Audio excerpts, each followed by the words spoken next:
Bonjour! Pour faire une boucle papillon alpin, nous allons faire 2 boucles consécutives sur une ganse. On prend la boucle à l'extrémité de la ganse et on la ramène sous la corde, pour ensuite la faire repasser par la petite boucle restante. Et nous avons ainsi créé une boucle papillon alpin. Cette boucle nous permet d'attacher différentes choses à notre corde, soit directement, soit à l'aide d'un mousqueton.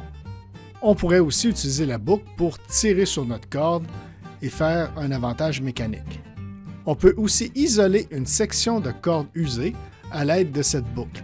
Donc on utiliserait le reste de la corde et le bout de corde endommagé serait pris dans la boucle.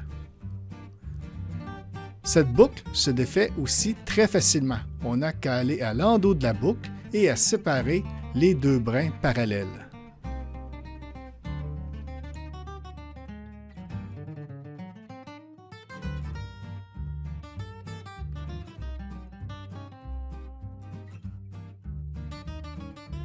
Il existe d'autres façons d'effectuer cette boucle.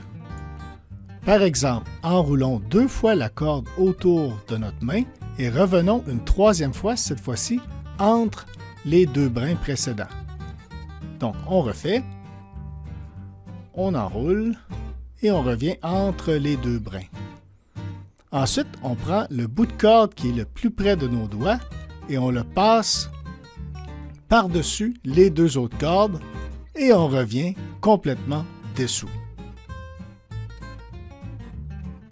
On habille notre nœud et on se retrouve avec une jolie boucle papillon alpin. On se revoit dans une prochaine capsule pour le nœud prusique.